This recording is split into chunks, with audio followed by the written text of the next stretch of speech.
She thought it was just another red-eye flight until the captain's voice cracked over the speakers, asking for a fighter pilot at $30,000 FT.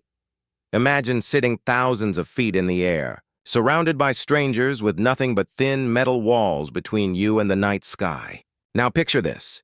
You're drifting in and out of sleep when the captain's calm voice suddenly cracks through the intercom, carrying a sentence no one on a commercial flight expects to hear. If there's any fighter pilot on board, please come forward.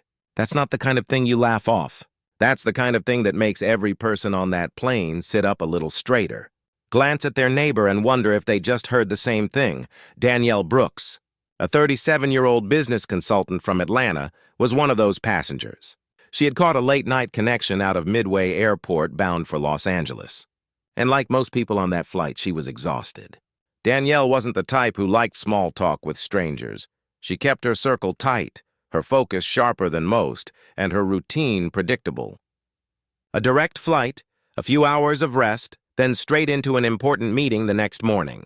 That was the plan, nothing more. She had boarded quietly, slipping into her window seat near the middle of the plane. The flight attendants were polite but brisk, already tired from a long day of shuttling passengers across the country. People around her were a mix of families, solo travelers, and a few college kids who looked like they were chasing cheap tickets back to California. For Danielle, though, none of that mattered. She slipped on her headphones, closed her eyes, and prepared to shut the world out. But the world doesn't always let you sleep when it has something else planned. Danielle's life wasn't extraordinary on the surface, but she carried with her experiences that most people didn't know about. Her colleagues saw her as calm, efficient, and logical. Her friends admired how she seemed unshaken in stressful situations. But beneath that controlled exterior was a history that rarely surfaced, a history that would soon make her the center of attention inside a packed plane at $30,000 fee. At first, though, everything seemed normal. The engines roared as the plane lifted into the dark sky. City lights gave way to endless blackness scattered with distant stars. Flight attendants did their routine safety check, pushing carts of drinks down the aisles. Danielle ordered nothing. She simply leaned back, head against the cool window, and let the vibrations of the aircraft lull her to sleep. Time blurred. Minutes or maybe hours later, the plane jolted as if the air itself had shifted beneath it. A ripple of gasps filled the cabin. Some passengers gripped their armrests. The turbulence wasn't catastrophic, but it was strong enough to pull people out of their comfort. Danielle stirred slightly, but kept her eyes closed, trusting that the pilots knew what they were doing. Then came the announcement. "Ladies and gentlemen," the captain said, his voice controlled, but carrying a weight that couldn't be hidden. "If there's any fighter pilot on board, please come forward immediately." For a moment, silence. Pure silence. It was the kind of pause where even the babies stopped crying as though the whole plane needed a second to process what had just been said. Ater pilot on a commercial flight? Why? What was happening outside that they didn't know about? Danielle opened her eyes, pulling off her headphones. People were shifting in their seats, whispering to each other, trying to make sense of the request. Flight attendants were frozen in the aisles, exchanging uneasy glances. Something was wrong. Seriously wrong, and this was only the beginning. But what Danielle didn't know yet was that every eye would soon turn toward her, and her past was about to crash straight into her present. Danielle wasn't the type of traveler who liked to cut things close.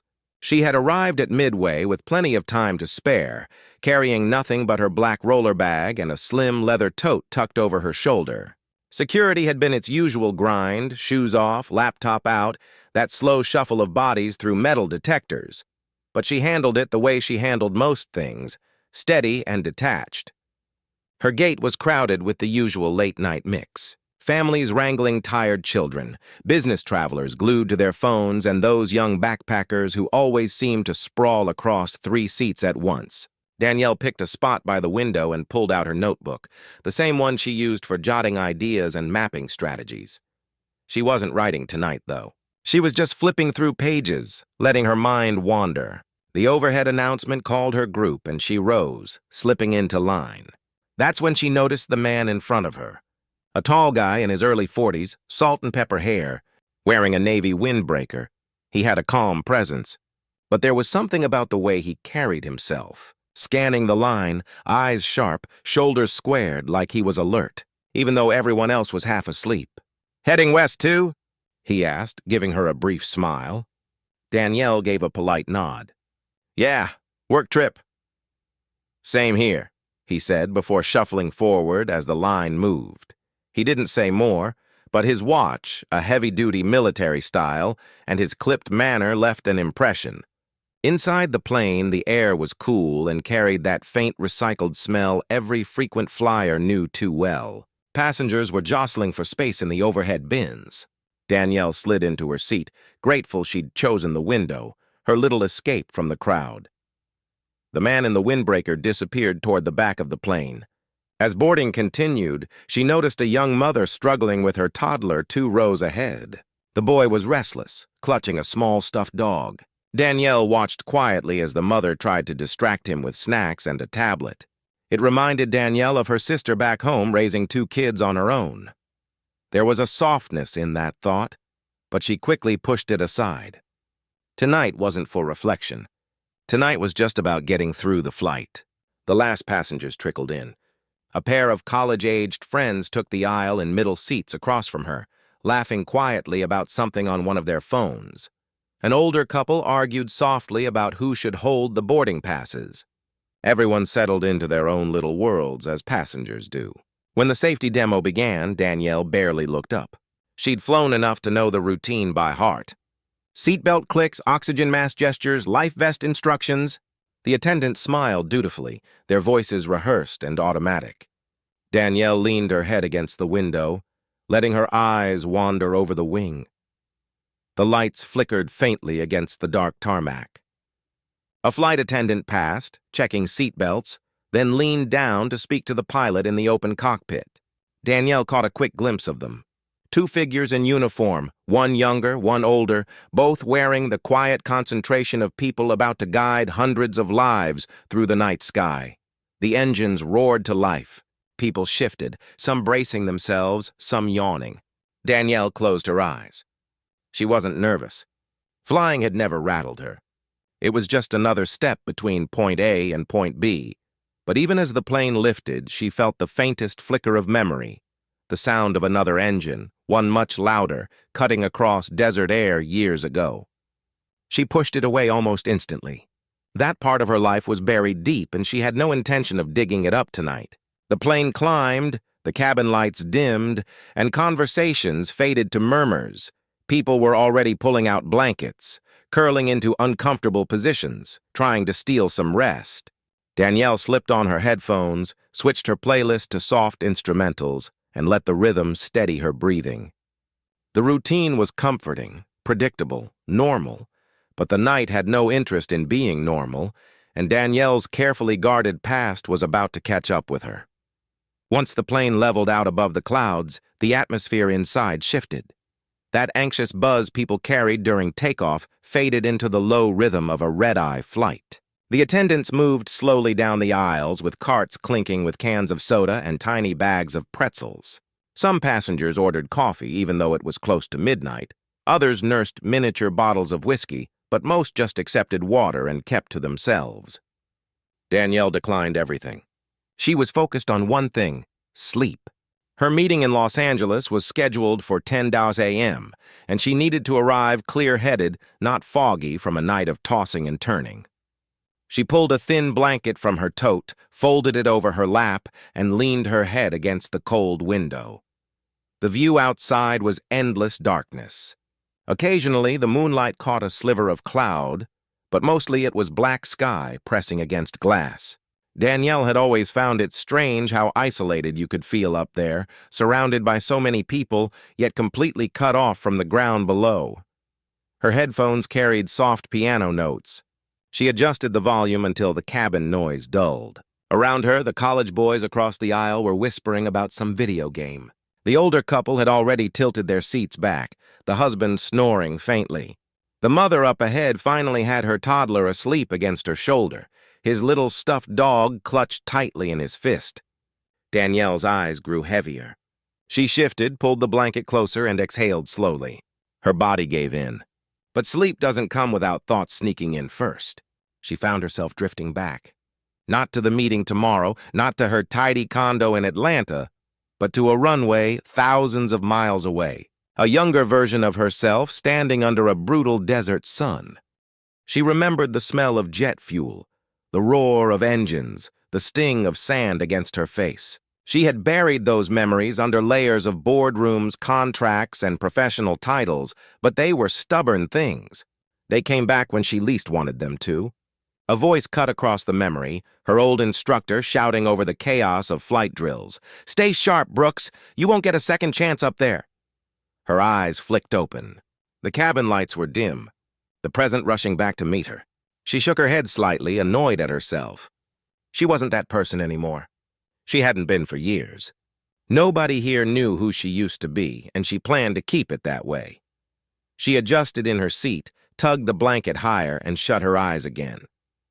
This time, sleep pulled her deeper, dragging her past the surface of restless thoughts into something heavier. Her breathing slowed.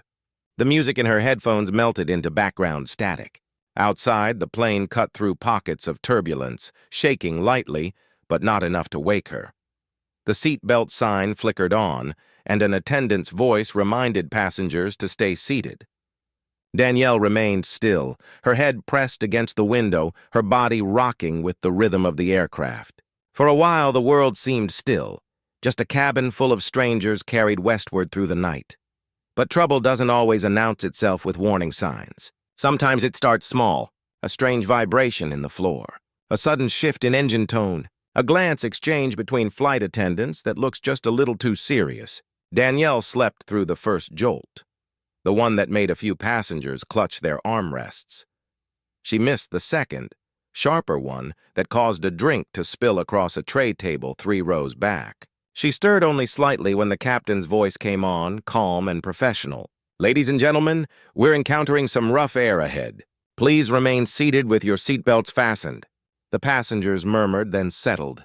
Danielle drifted deeper, unaware that the next announcement would change everything. But the piece she clung to in her sleep was about to shatter, and the entire cabin would soon look to her without even knowing why. The first hard drop came without warning. 1 second the plane was steady, the next it dipped like an elevator whose cables had been cut. Gasps erupted. A tray of pretzels slid off an armrest and scattered across the floor. A few overhead bins rattled.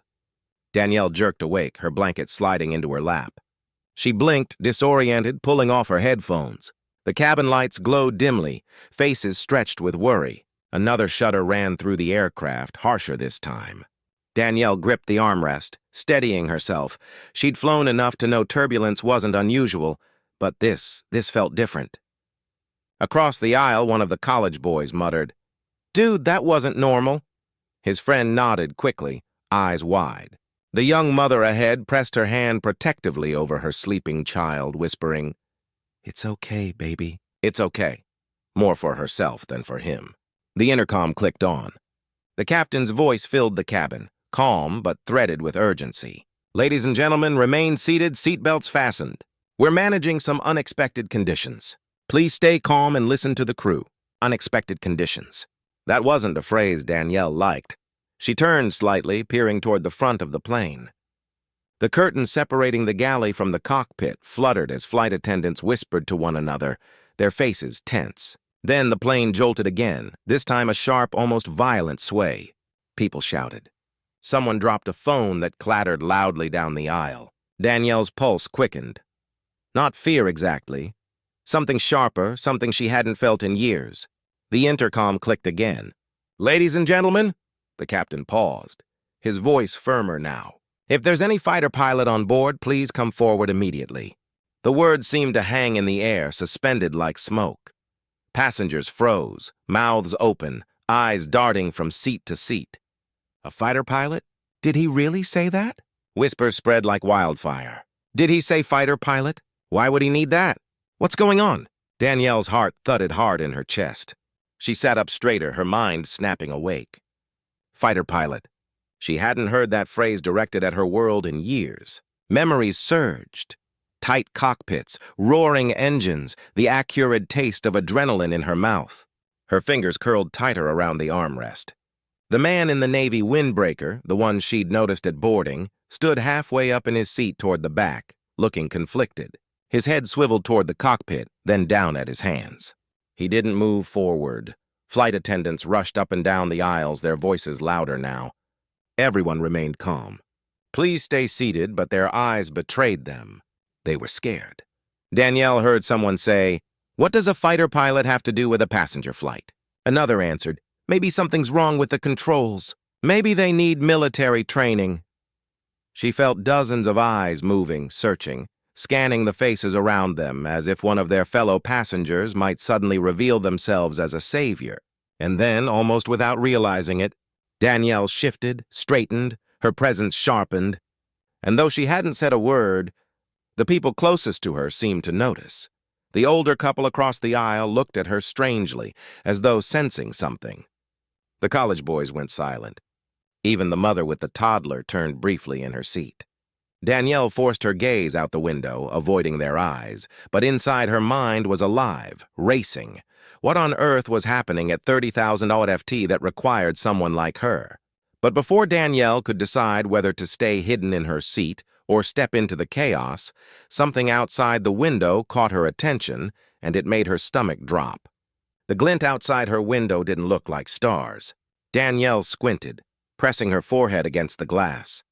At first, it seemed like a flicker, maybe lightning, but then it appeared again, steady, deliberate, almost like lights moving in formation.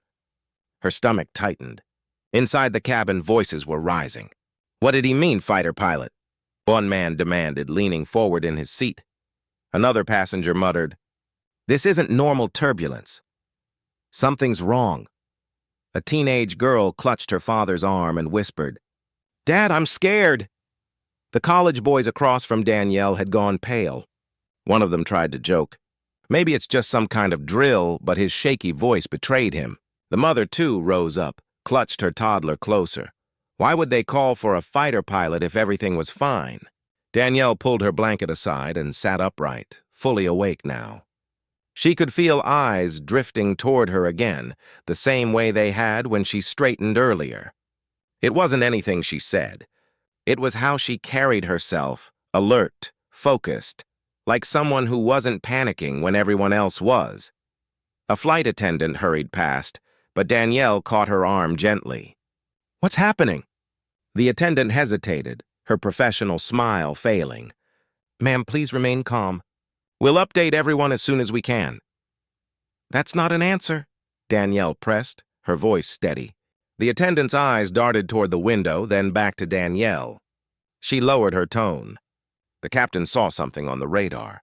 Something too close. Before Danielle could respond, a loud thud reverberated through the plane. Not turbulence, something sharper, like pressure hitting metal. Gasps broke out. A man toward the front shouted, "What was that?" The intercom clicked again. The captain's voice was tight this time. "Ladies and gentlemen, please stay calm. We are in contact with air traffic control. Once again, if there is any fighter pilot on board, we need you at the cockpit immediately." The words dropped like a weight. There was no mistaking them now. No mishearing. Fighter pilot. Twice. The man in the Navy windbreaker halfway down the cabin shifted again, half rising, then hesitating. People looked at him expectantly. He shook his head slightly, mouthing something to the passenger beside him. "Not me." He sank back into his seat. That left the silence to grow thicker. I swept the cabin once more, searching, hoping. Danielle's pulse hammered. She knew what the captain was asking. She knew exactly why those lights outside weren't just turbulence or weather. She knew the weight of the silence, but she also knew what stepping forward would mean. Her life, the one she had carefully built since leaving the Air Force, would no longer be hers alone. Everyone would know. The whispers circled closer. The older couple across from her exchanged glances, then looked directly at her. The husband cleared his throat. You've got that look," he said softly, not accusing, just observant. Danielle's brows lifted. "What look?" "The one of someone who's seen this before," he answered quietly. The college boys leaned forward. "Wait, you're not, are you?" one asked, his voice hushed but electric. Danielle didn't answer. She just stared out the window again, jaw tight, her mind racing. Outside, the formation of lights drew nearer, steady and deliberate. Inside, fear pressed down on every passenger. The cabin was no longer a collection of strangers. It was a single collective heartbeat waiting for anyone to step up. And as much as Danielle wanted to remain invisible, she felt the truth pressing against her chest. She couldn't hide forever. Not tonight. But before she could stand, the plane lurched violently and the cabin filled with screams, the kind that left no room for denial. The violent lurch sent drinks crashing, bags tumbling from overhead bins, and passengers grabbing for anything solid. Screams ricocheted through the cabin, layered with the sound of rattling trays and snapping plastic. Danielle held firm against the armrest, her instincts kicking in, feet braced, shoulders steady, eyes scanning. A flight attendant stumbled into a seat back, catching herself with trembling hands. Her voice cracked as she yelled over the chaos. "Please, everyone stay seated." Another attendant rushed forward, nearly colliding with a passenger trying to stand. "Sir, you need to sit down right now," the man shouted back. "We're not being told the truth. What's happening out there?" Danielle turned her head toward the window again. The lights outside were closer now. Too close, moving in deliberate patterns. She recognized the way they flanked the aircraft. It wasn't random. It was tactical. The mother up ahead clutched her child so tightly the boy woke up crying. "It's okay, sweetie. It's okay," she whispered, rocking him as though her voice could protect them both. The older couple across the aisle gripped each other's hands. The college boys looked between Danielle and the window, wide-eyed, as if silently, begging her to explain what no one else could. The man in the windbreaker finally stood, his tall frame tense. "What's going on up there?" he demanded toward the front, his voice carried. "You can't just ask for a fighter pilot and expect us to sit here quiet." Heads nodded around him, voices rising.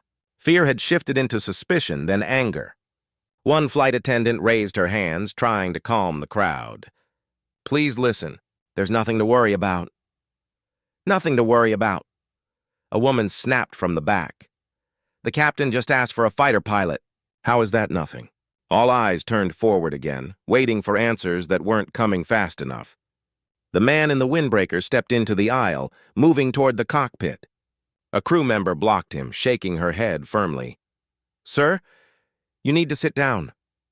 He stared at her, then reluctantly backed away, muttering under his breath. Danielle's chest tightened. Every instinct told her.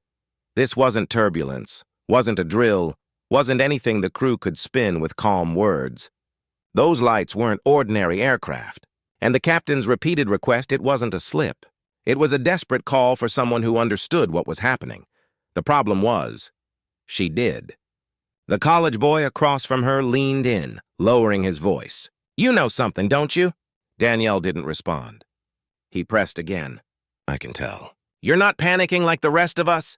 His friend added quietly. "If you know what's going on, you have to say something. People are losing it." Danielle's jaw flexed.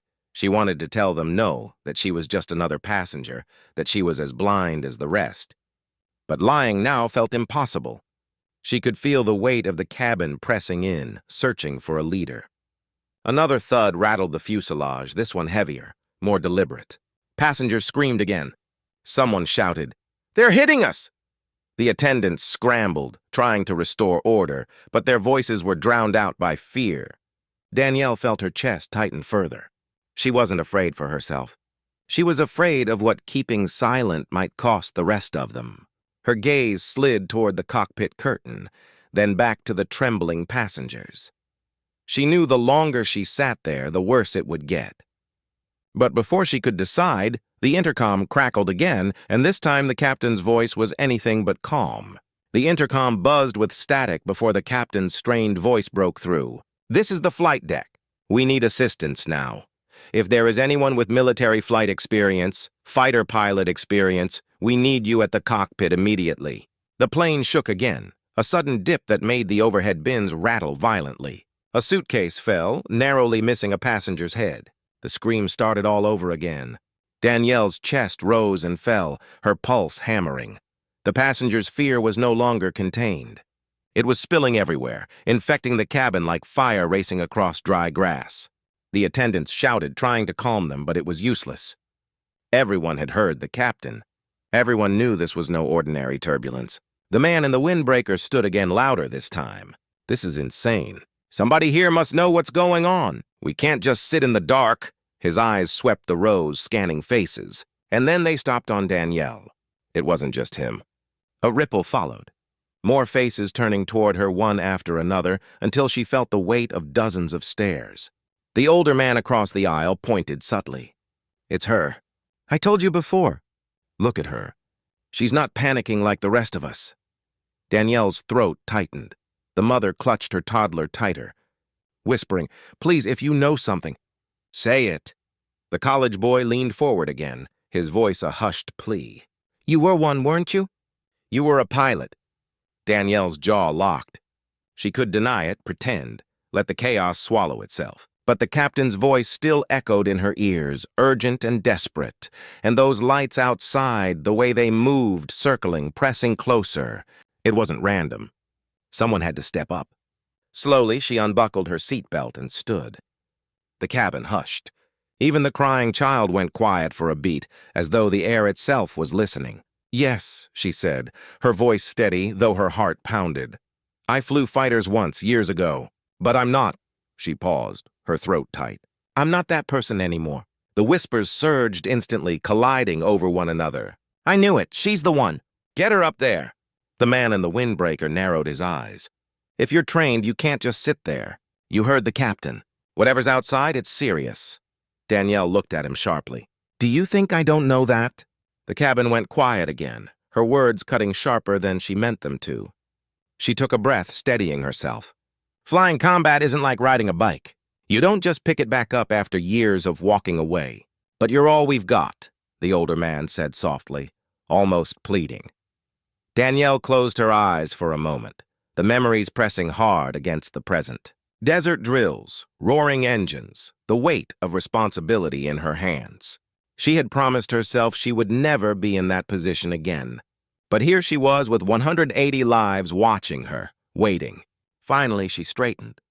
Fine, I'll talk to the captain, but I'm not promising I can fix this. The reaction was instant. Relief rippled across the rows. People nodding, whispering prayers, clinging to any thread of hope. As Danielle stepped into the aisle, the man in the windbreaker leaned toward her. Don't wait too long.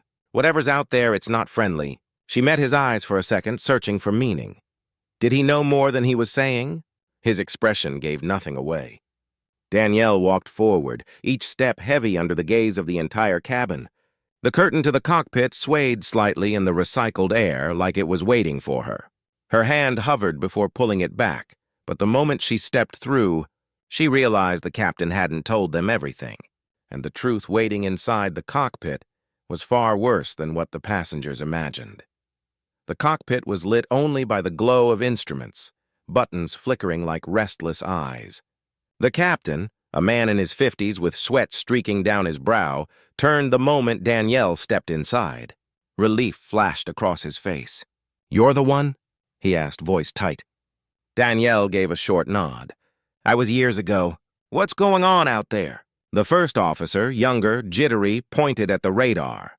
Green blips moved across the screen, circling their aircraft. Unidentified craft. No transponders.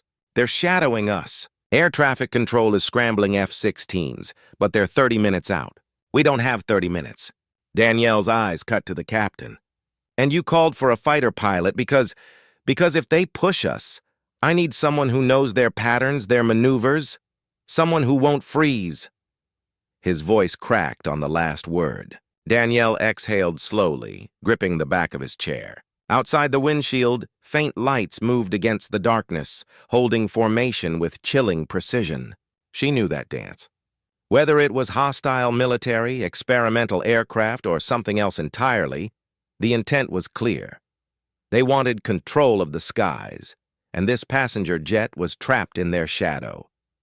For a moment, silence filled the cockpit. The captain's hands trembled on the yoke. The first officer's breathing was shallow. Danielle forced herself to stand taller. Then listen to me, she said firmly. You don't engage, you don't challenge. You buy time. Keep altitude steady. No sudden moves. They want fear. They feed on chaos. Don't give it to them. The captain nodded quickly, as if clinging to her words like rope. Copy that. Danielle leaned over the console, pointing. If they flank tighter, drop 10-degree left. Slow but deliberate. Make them think you're yielding space without panicking. It keeps them guessing minutes dragged by like hours. Every flicker outside the window felt like a threat. Every vibration in the floor like a countdown. The intercom crackled with the flight attendants' voices, muffled but strained as they tried to calm passengers in the cabin. Finally, faint over the radio, came the call they'd been waiting for. This is Falcon 2, visual on commercial. 10 minutes out, Danielle's shoulders loosened for the first time. She whispered almost to herself, "They're here." The captain's eyes watered. "We might just make it outside." The lights began to scatter, darting away as if chased by shadows of their own. Within minutes, the radar was clear. The jet steadied. The danger was gone as suddenly as it had come. Danielle stepped back, her chest heavy, her heart still drumming. She had guided them through without touching a single control. But the responsibility weighed no less. She wasn't just a passenger anymore. Not tonight. When she returned to the cabin, every eye rose to meet her. The whispers stopped. The crying softened. The silence wasn't fearful now. It was grateful. The mother with the toddler mouthed a silent thank you. The college boys nodded in awe. Even the man in the windbreaker dipped his head, respect in his eyes. Danielle sat back in her seat, fastening her belt again. She didn't speak. She didn't need to. She had given them what they needed most, calm in the storm. The rest of the flight passed in fragile quiet until the wheels finally touched down in Los Angeles. The cabin erupted into applause, not the half-hearted kind, but the kind born from sheer relief. Danielle kept her eyes forward, letting the sound wash over her without taking ownership of it. On the jet bridge, a woman touched her arm gently. "I don't know what you did, but you gave us hope. Thank you." Danielle simply smiled, tired but resolute. Sometimes hope is all we have to hold on to. And that was the truth. We never know when life will thrust us into moments we thought we'd left behind. Moments that demand we step up when it would be easier to stay quiet. But courage isn't about being fearless. It's about choosing responsibility when fear is all around you. If you take anything from Danielle's story, let it be this. You don't have to wear a uniform to carry strength inside you. You don't need a title to be the calm someone else clings to. Sometimes life puts you in the seat where others are watching, waiting, and your choice could be what steadies them. So, here's my question to you. If the moment came and the world was looking to you for courage, would you step forward, or would you stay in your seat? Because at 30,000 FT, Danielle Brooks made her choice, and it made all the difference. If this story left you thinking, share it with someone who might need the reminder that their strength matters. And don't forget to subscribe for more stories that test what we do when everything's on the